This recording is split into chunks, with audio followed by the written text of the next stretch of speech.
What up? This is Robert Ory. Or three-pointer. Buries it! You might know me as Big Shot Bob. To Ory for three. Oh, unbelievable. This guy is off the charts. What's going on, Big Shot Bob? Robert Ory from downtown.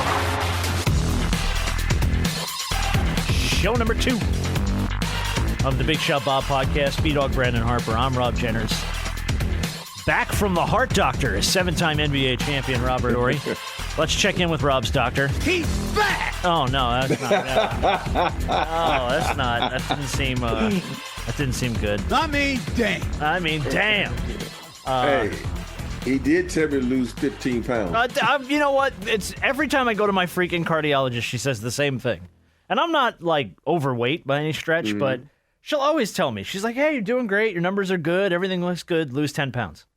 Every time. He said, last time we had this, I said, I told you need to get down to your playing weight. I'm like, shit, doc, playing weight? 250. I'm like, I ain't getting down no damn 250. That's too much hard work to get there. He said, you'll live longer. I said, in that case, I'm on it. I'm on it. I'm on it. Note to self, less cookies in bed. Hey, like the other day, we had some desserts in the house. I'm like, damn. I sure want to eat those peanut butter cookies over there. Oh yes, so no, we're in Girl Scout season 2. I was gonna say we're in the troublesome time. Where every time I go to the grocery store, there are a pack of Girl Scouts out there just like hunting my fat ass like a predator. Just like we're gonna get him. Where is he? Oh, there he is. Hey, you know I the crazy can't part not about buy like 2 or 3 boxes of Thin Mints and some the Do-si-dos. only thing that's have saved us is it's been raining here. So when you go to the grocery store, they're not out there. Oh no, so that's been helping us. They're all over out here. It don't matter. Rain, snow. They're like the mailmen in Atlanta, man. They're like, we show up. We're gonna sell these cookies. We got rock to sling. My favorite ones are the s'mores, though. The s'mores. They're okay. I have problems with Thin Mints. I can't eat.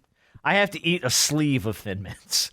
Like when you start, you can't put them in just. the refrigerator? Yes, you have to put them in the fridge. For starters, you got to put them in the fridge too. I can't stop. I have no willpower to not eat at least half a sleeve of Thin Mints. It's dangerous. What about you, B? You like Girl Scout cookies? Yeah. I'm trying to see, do I have a favorite? Do-si-dos are pretty freaking good, man. But the graham crackers with the peanut butter. Oh. I have one that I really like. I just can't remember the name of it because I don't get them often. So, but I know it when I see them. I'm like, oh yeah, them the ones. I just can't remember. I just can't remember the name of them. I'm sure the Girl Scouts love you. Walk up to the table. Them the ones. Them the ones right there. Little white girl's like, okay. Apparently, them's the ones. Is it the peanut butter patties or the peanut butter sandwich? Which one is it? I know, it don't have peanut butter in it. Oh, it doesn't? Okay. Nah. I know that for a fact. It don't have no Is it peanut a butter. shortbread? Yeah, the shortbreads are good. Shortbread. Shortbreads are good. Shortbreads are good. I don't like shortbreads are real shortbread. good. The s'mores are pretty good. I think the one I'm talking about has the chocolate at the bottom. Oh. It's a cookie. I believe it's a cookie and it has chocolate at the bottom of it and like drills it across it. Oh, I know the one you're talking about. Is it one that got it looks like it got coconut in it or something? Yeah, I believe Samoas? I believe so. They're the ones with the Caramel caramel. Delights? Yeah. Okay. Yeah, tagalongs are the other ones I like, which are the peanut butter and the chocolate wrapped around them. Yeah. You got to put those in the that fridge too, though. Yeah. You definitely got to put those. All right, now that we talked everybody into going out and buying a whole bunch of Girl Scout cookies, let's get to the topics on the shoot-around sheet this week. By the way, if you ever have something you want to throw our way, whether it's for the big show or for the shoot-around, BigShotBobPod@gmail and BigShotBobPod pretty much everywhere else. Twitter, Instagram, Facebook, all that stuff. You can find us all over the place. Somebody sent me this week. I thought it was pretty interesting. Players who've recorded the most points without notching a single assist. And I read this list and I was like, this is at least worth bringing up because there's conversation within it. Like all good records, Wilt Chamberlain sits at the top of this list. January 13th, 1962, Wilt scored 73 points and put up 36 rebounds in 48 minutes of playing time without notching a single assist. It scored 73 and didn't pass the ball one time. Because once the ball got to him, it was it. It was going in the basket. Yeah. It ain't going nowhere. That was, by the way, the Philadelphia Warriors beating the Chicago Packers 169 to 147 in that game. Talk about no defense. Number 2 on that list is Joe Fulks, who apparently gave 0 Fulks when he scored 63 points for the Warriors, again, Philadelphia. And they beat the Jets. This was in 1948. Then we get to the more currents. Number 3, Carmelo Anthony posted 62 points in the first. This was 62 points on January 24th, 2014. Led the Knicks to a 125-96 victory without a single assist. And I think that was kind of something that followed Carmelo for a long time, too. Yeah, Melo don't pass the ball. He don't pass the ball. And speaking of which, number 4 on this list, Kobe Bryant. On December 5th, 2005, was the game he scored 62 against Dallas in the first 3 quarters. And I didn't realize he didn't have a single assist in that. Not one. I didn't either. Not one. Scored 62 in 3 quarters. I don't even think he played the 4th quarter. And then, of course, number 5 and 6, both, again, Wilt Chamberlain, who scored 62 in both the number 5 and 6 affairs without a single assist. So I guess my question is this. Are you pissed when you have a player putting up performances like that and they don't pass the ball? No, because you're trying to get it to them. When guys are that hot, you just want to give them the rock. You don't care if they pass or not. Just keep shooting it because teammates are selfless like that. They give the ball to other guys. You usually are going to be successful in this game. But I went back. It was weird because I went back and looked at my sophomore year at Alabama. Okay. I think I had like 10 assists on the whole year. It was something stupid. I said, this stat can't be right, man. Oh, no. Like, apparently I didn't pass the ball my sophomore year in college. I was just putting that bitch up. But it's bad, man. You think you played 32 games in college? I think I had like maybe 10 or 20 assists or something awful, man. No. But yeah, I'm not mad at anybody when you that hot. Now, if you had like 25 points, and no assists, all you're doing is throwing it up. You're like 32 shots. Oh, then I'm pissed. But nah. Okay. Fishing is okay with me. Did you ever have that run-in with Kobe in the day? Because there was always, Shaq would bring it up, and other guys I've heard bring it up, which was like every now and then you had to have you need to pass the ball intervention speech with Kobe. No, I've said that to everybody. So no, I didn't have one where like, Kobe, stop shooting the damn ball. We had that thing that so many players talk about that wasn't involved, where we used to sit around and do this, and that means don't throw him the ball.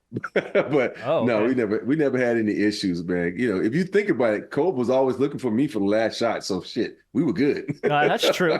That's true. He was always gunning for you. Yeah, we were good. Mm-hmm. I'm wondering do you remember who threw you the ball on some of those big shots?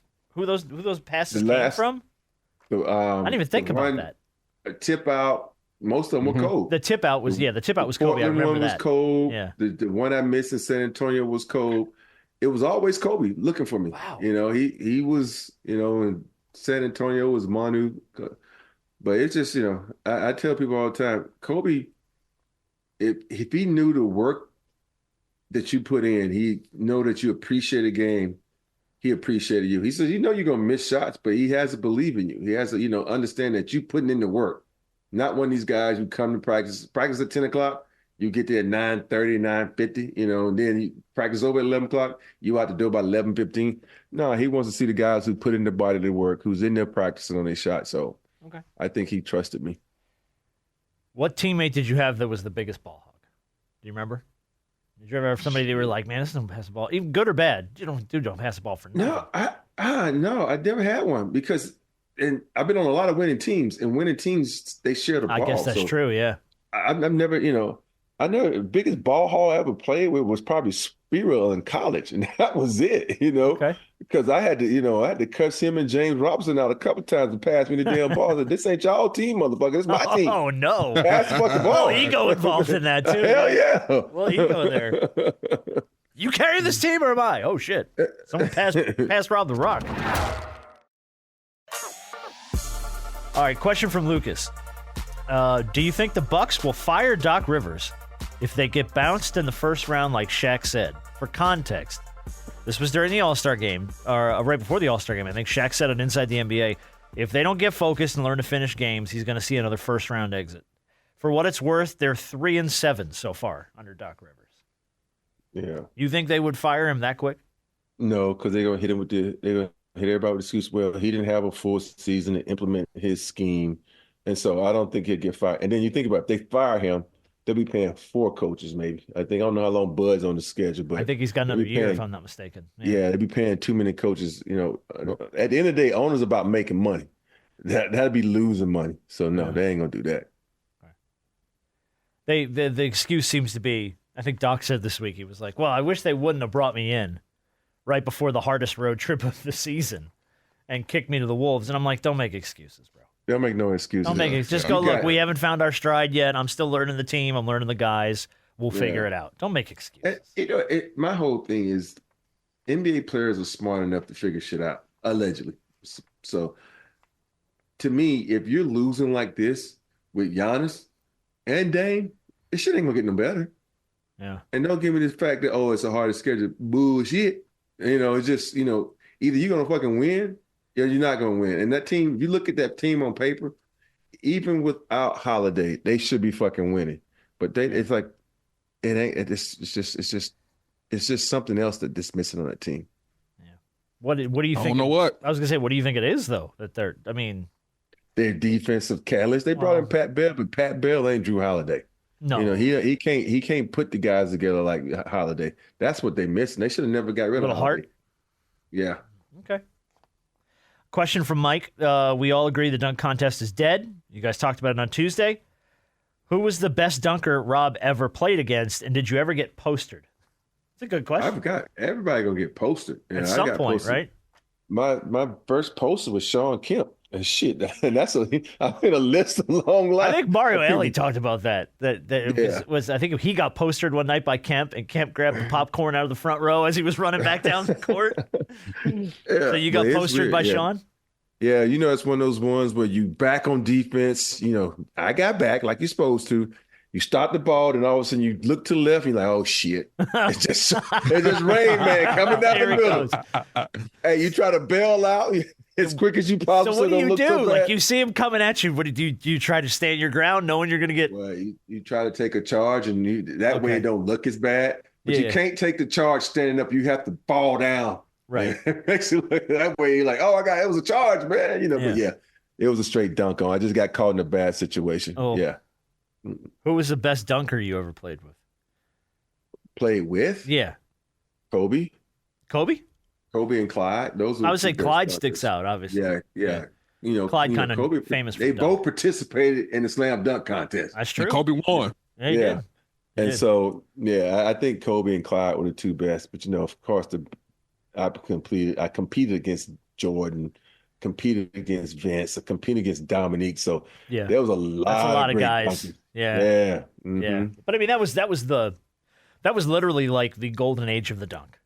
You know what I mean? It was like Dr. J really started to glamorize it, and then it just became like the game.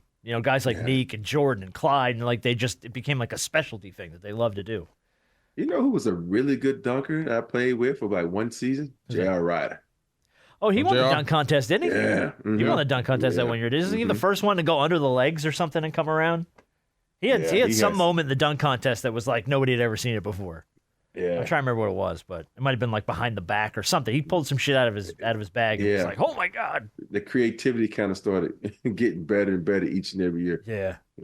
Was Barkley right about Kevin Durant? Somebody sent me this audio. I'm gonna play it for you. This was also from the All-Star game, and we missed this on Tuesday. This is Barkley thinks that KD is a follower and not a leader. Here's the audio from the All-Star game. They wanted to be KD, but he's not doing it. To me, it's got to be Booker. He's got to be your mental leader and your vocal leader to a certain degree.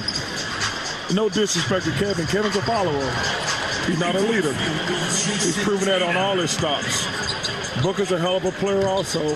I think he's going to have to take the initiative and take this Sun team to the next level because, man, Kevin's a hell of a player. I ain't never going to say anything bad about him, but I say the same thing with Boston.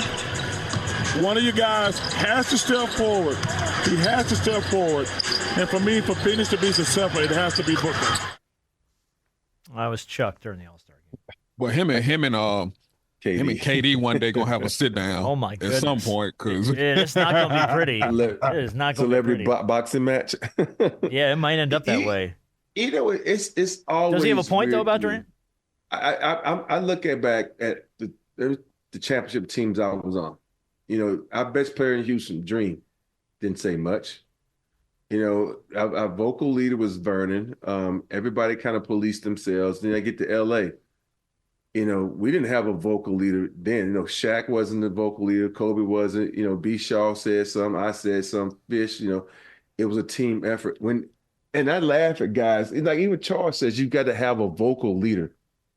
You really don't have to have a vocal leader. If you got a team that's disciplined enough and understands and know the rules of the game with a hell of a coach. Now, this is what you got to ask that. You got to have a hell of a coach that can lead the bunch. You don't really have to have rah-rah guys. Rah-rah guys sometimes are guys, they start rah-rahing too much and the guys start looking at them like, shut the hell up, man. You talk too damn much.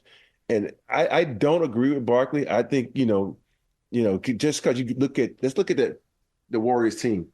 They look at Draymond as the vocal leader. And I guarantee you pull those guys and you go off the record with those guys. Half the time they say, man, I ain't listening to fucking Draymond. He just talked to me talking because that's who he is. And Steph, look at Steph, best player on that team. He's not a vocal leader. He leads by example. And I don't think you have to have a guy to be in the locker room talking in someone's ear all the time because he's the best player on the team. I call bullshit on that one with Charles. You know, that's why he's never won a championship, and he don't know where it come from with that. So I call bullshit. Okay, Harp Dog. I think he's thinking on it. Yeah, it's difficult because this almost kind of compares to when he was in Golden State. The dynamic with KD is interesting because on both of these teams, he's the best player, but neither one of those teams were his team. Like that Phoenix team is Booker's team. Mm-hmm. That Golden State team was obviously Steph's team. Yeah. It's an interesting dynamic with KD because as dynamic as a player as he is, and you know, look, you do what you got to do for your career. And, you know, you always want to see a guy like that win titles and compete for titles. It's a weird thing because he is a grade A talent, one of the best basketball players we've ever seen in this league. But he also is a guy that hears everything, responds to a lot, doesn't let a lot of things go. I don't know. Like you said, I gotta always have to be a rah-rah guy to go out there and be a leader. I don't know. I don't know what it is between him and Barkley. Well, you know, it's one of the things. You could say that with a lot of players in Barkley. Barkley gets on a lot of guys like that. I really think a lot of those teams that they're on, like, that team ain't gonna win because somebody didn't step up as a leader. That team ain't gonna win because somebody gonna be hurt. Somebody's going to win because they don't have a bench. They're not good enough. Right. You know, so and attrition. Like one of them three going to be out. You know. Beal seems to be out every other minute. I mean, he's one of the three. Yeah, he's consistently out. And we know at the end of the season, Booker going to pull a hamstring. It's like every year he pulls a hamstring. That's happened the last couple of years. So let me ask you a question. Was OKC Durant's team when it was him, Harden, and Russ? Do you guys feel like he was the leader of that group? Yeah, that was his team. It was his team. Brooklyn was his team for a second. So okay, so it was it's really the perception of him not being the guy in Phoenix and in Golden State is sort of what Chuck's talking to. But because what Chuck is saying, but you got to understand when you have a team where you already got megastars. I mean, that's we don't talk about it, but Booker's a megastar. He's an elite scorer. He's an elite player. So he's like a megastar for that team. Now you're a megastar. You coming into the situation. Now, you can't take over. This is Booker's team. You can't take over Golden State. It's almost like even when LeBron went to Miami, that's Wade's team. Oh, that was always Dwayne Wade's team. It was Wade's team, and LeBron knew it, but he kind of tried to take over. But at the end of the day, Wade was the type of guy says, you know, like a Steph says, go ahead, you can take over. But at the end of the day, we still know this is my team. You know. Yeah. So. Well, I mean, I feel like the only point he has here. I am with you in the sense I don't agree on the Durant's not a leader shit because that's just like you said, it's rah-rah stuff. But I think the success and failure of the Phoenix Suns rests almost entirely on the shoulders of Devin Booker. Because like you said, it is his team. And if he chooses to elevate that team, everyone's going to elevate with him. Now, Durant will have a big part in that and a big hand in that, but it's really going to rise and fall, I think, on Devin Booker. Yeah. And people are going to not so much lead. He's not going to lead as much as I would see the team rally to him if he's playing the way he's been playing and what do we know he's capable of doing. All right, last question. This is from Will. Have you guys watched Stranger Things? I know I'm a mile behind on the hype, but I thought it was pretty good. Can you recommend some shows you like? I'm always looking for new stuff to watch. Apparently, Will is like me, where you finish watching something, and then you spend like the next 6 days just flipping through services looking for something else to watch. So yeah, I've never watched an episode of Stranger Things. You haven't? Mm-mm. I'm working through it. I'm like halfway through it. It's not bad. It's good. I like the 80s throwback vibe because it reminds me of kind of like the Goonies sort of. But I haven't finished it yet though. It's funny. I'm a TV junkie. I've been a TV junkie all my life. I remember we'd be on a Spurs flight. Guys would come to me like, "Yo, Rob, what should we watch?" I'm like, and I would tell them, "Oh yeah, that was good." So yeah, I'm currently now on Netflix watching House of Ninjas. So what is House of Ninjas? It's a house full of ninjas. It's a family that it's like they're born into this ninja society, and they can only marry people from this society. So their kids actually become. So I'm only like 4 episodes in, but I watched that. I watched what's the one with the young lady from Everywhere, Anywhere, Nowhere at All? That lady, she has one. Michelle Young, I think is her name. Yeah, but what's the one called Sun? I like karate. I'm on the karate kick right now. Yeah, it seems like it. Did you ever watch Into the Badlands? Yes, I watched Into the Badlands. How was Into the Badlands? Because that's got like a samurai type of feel to it. I've seen promos for it. Yeah, it was pretty good. I didn't watch a lot of it because I started playing the video game. Oh, all right. Well, yeah. That usually, right. Yeah, that's about it. Yeah. Yeah. Did you watch The Last of Us? Oh, of course I watched The Last of Us. I did not watch it. Yeah. Should we go back and watch The Last of Us? Because I've never played the game. Watch it. You're really like okay. Did you like The Walking Dead? Yeah, I was a Walking Dead fan, big time. But I also like read the entirety of the Walking Dead comics. Seriously? Before the show came on? Yeah, Nerd. because hardcore. Dude, hardcore. Don't look, man. Glass house. Don't throw stones, motherfucker. All right? Everybody I'm a nerd. The Walking Dead comics are, damn, they're good. Like, Robert Kirkman just does a brilliant job writing those. But I also like Invincible, and that's Robert Kirkman as well. Have you watched the new season of Invincible? Is the second half out yet? I watched the first 4 episodes, and then it was like the second half hadn't come out yet. I hadn't watched the second half. I watched like 3 episodes. Yeah, because I'll be watching a cartoon and my wife will walk in like, "You watching this?" And all of a sudden she'll hear like, "Fuck, shit, motherfucker!" And like, what kind of cartoon are you watching? An adult cartoon, a grown-up cartoon. She's like, that doesn't make sense. I think I'm gonna start watching True Detective. Oh, the first season is fucking amazing. Yes. Oh, it is? The second season, I couldn't make it through 2 episodes of. It's dreadful. Everybody says that, but I like the second season. Oh, dude, it's so bad. Yeah. It's so confusing, and it's so different than the first. The first season of True Detective may be like one of the best single seasons of television I've ever watched. Yeah. Okay. It is freaking Woody Harrelson, Matthew McConaughey. It is amazing. So I know they got the new one out.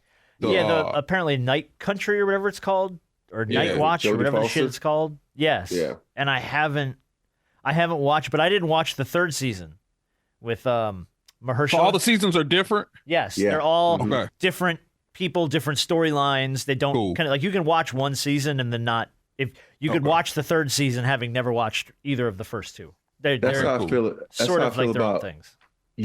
The first 2 seasons of You was good, and that last season where he went abroad, I'm like, I didn't even finish. I think I watched 2 episodes into You. I might try. Watch You? No. You got to watch You. Okay. I don't know anything about it. What is it? You don't know? You is about the stalker. That killer. Dude. Yeah, you got to watch it. Yeah. Okay, what's it on? On Netflix. All right. Mm-hmm. And then the other one I have written down still that I haven't gotten to that you told me to watch was Lioness. Oh, yeah. Which is Zoe Saldana, I believe. Mm-hmm. Yeah, you got to watch that one. Okay, yeah. So Lioness. All right, Will, I hope you're taking notes here. You. And then I got to go back. I'm going to probably try True Detective. I'm going to skip the second season. It was so bad, man. Yeah. Vince Vaughn and Colin Farrell, and it lost me. And by the end of the first episode, I was let down because the first season was so amazing. So I watched this because for some odd reason, my wife loves Vince Vaughn. And so we watched it because of him. But I liked it. It wasn't. Maybe I should give it another shot. But I'm literally, I came off of the first season and went right into season 2. Don't compare it to the guns first blazing. Season. Let's go. And I was like, what the shit is going on? Yeah, what is this? Each season is so different. Think about the season now where they're out in Alaska and the crazy shit that's going on in Alaska. It's so it's totally different. I think you went into the season okay, the character's supposed to cross over. And what the hell? This doesn't make any sense. Yeah, and then, all right, my last question on TV, and we'll wrap up the shoot around. We got on a weird tangent here. But has anyone watched Fargo? No. Because everyone tells me that show's freaking great. And I'm like, it is, yeah. I have a hard time with the whole, this whole show takes place up in, the Great White North, eh? And it's a lot of that stuff. And it's that's just tough for me to, but everybody says it's freaking awesome. Yeah, and it's almost like that one. What's it? Penny? What's Penny? It's this other one. Peaky Blinders. Peaky Blinders. I did the same thing. I watched one episode of it, and it's so hard for me to follow because of the accents. Yes. It's they're Irish, I think. Yeah, they're Irish. I watched 4 episodes, and I said, I can't do it. But yet people will go, it's one of the best shows ever. And I'm like, no. Mm-hmm. I think I got through the first episode, and I was like, I'm not really vibing on this. Yeah. Watch the first season of True Detective. It's really, really, really well done. I'm going to go back and try season 3. Have you started watching Echo yet? No, I haven't. You know what? I got to go do that. I'm I think we talked about this. I'm just so on MCU. My tank is low right now on Marvel. Because so much of what I've seen from them lately, I watched the Marvels. Yeah. I don't know. I watched the Marvels. I thought it was just all right. I was disappointed. Why did we do a whole Bollywood singing scene in the middle? I was just oh, what are we doing? Yeah. And then they threw the teaser in at the end was dope. Yeah. Because it was we're heading down to the X-Men. We're going to the X-Men. And it's just get to the X-Men at this point. Exactly. Whatever else you got cooking, keep a couple of the good projects. Give me Captain America 4. Give me Deadpool and Wolverine. Scrap everything else and get to the freaking X-Men already. Yeah. With Echo, though, you don't have your phone with you because you have to read a lot. So you can't be listening and you got to watch. That's another out for me, man. I have a big problem with that. They did a whole episode. I have one show we really liked that I thought is great is Only Murders in the Building on Hulu. Oh, I love that show. Fucking so good, man. Steve Martin Short, Selena Gomez, but the one son, the deaf son that lives in the building. And they do the whole episode in sign language. So there's, I think, the whole episode, there's not a spoken word in the entire episode. It's all done in sign language, the whole show. Yeah. And I'm like, Echo's like that too. Hard to keep up with. We rewound 100 times. I'm like, shit, wait, I missed something. Go back. I wasn't reading. So that's too much for me. Don't make me read. I don't want to work. I want to zone out. All right. That's all we wrote. We're done. We have more for you next week, Will. Yeah, I promise, Will. I mean, dude, you got homework, man. You got homework.